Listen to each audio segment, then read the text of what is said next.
When I open up Pinterest, Instagram, Facebook, especially between 3 p.m. and 6 p.m. in the evening, odds are very high I'm going to see a mother referencing how happy she is that it is finally wine o'clock.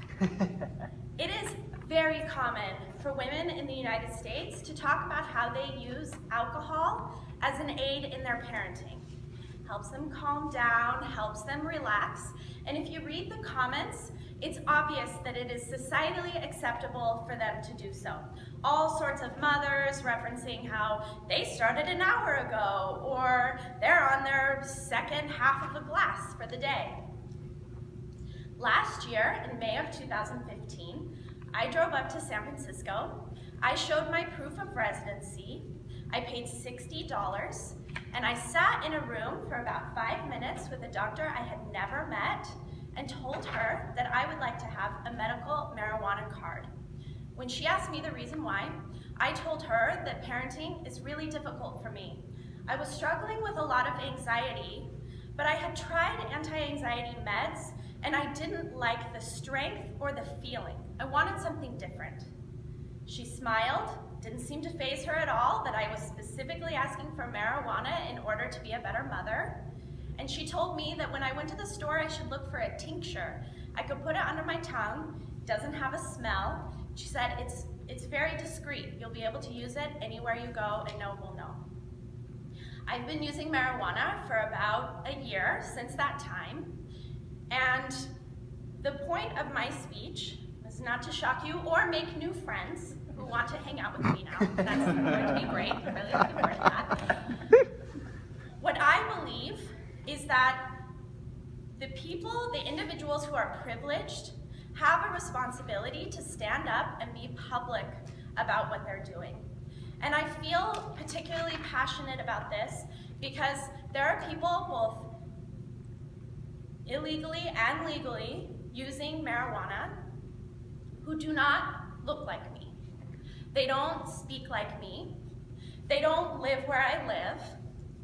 And for them, the use of marijuana can ruin and destroy their entire lives. In May of 2015, or possibly March of 2015, a doctor named Dr. Aaron Carroll wrote an article in the New York Times comparing alcohol and marijuana and pointing out that by most metrics we have now, alcohol is far more dangerous than marijuana. The point of his piece was not to tell everyone to start taking marijuana. It was to point out this discrepancy that we have in our culture, where we demonize individuals who use marijuana and we celebrate the use of alcohol. I think that the vote is probably going to come up at the end of this year. And for recreational marijuana in California. And I'm looking forward to the time when it spreads across the United States.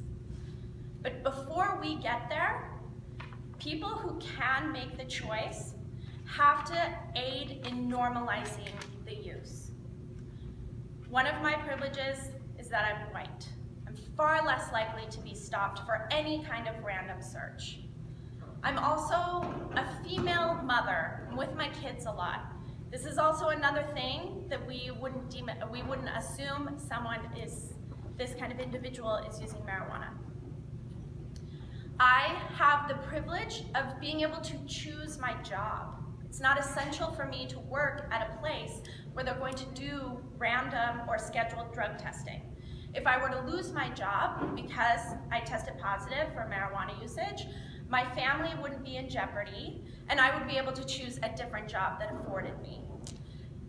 These things are what I believe give me the responsibility of speaking publicly about using marijuana so that we can see I don't want to use the term trickle-down effect because I do not like trickle-down economics, but we can see the effect spread over time. And individuals who would like to choose to use marijuana for recreational reasons, and individuals who would like to choose to use marijuana for medicinal reasons can do so without the threat of harm. When you're getting your medical marijuana license, the person at the front desk will pressure you very hard into paying $30 to buy a piece of plastic with your picture on it that they say you should carry around with you everywhere you go whenever marijuana is in your possession, and it will save you from being prosecuted or going to jail. This is not realistic. No one is going to carry that card around with them all the time, and because marijuana is legal in the states, but illegal federally, you are still not fully protected. I think it's probably obvious that when the vote comes up this fall, I hope you will vote yes. Whatever your personal objections are, if you support or use alcohol, there is no reason why you should not be supporting the right for other people to use marijuana. It is far less harmful to our society overall. And I hope that as you're considering the vote that you will cast this fall, if you also are a regular pot user like myself, I hope that you will think about ways that you can be public about your usage. Please make safe choices for you and your family. But I would like to invite you to join me to be public about your choices so that everyone, no matter what they look like or where they live or how they speak, can be afforded that same opportunity. Thank you.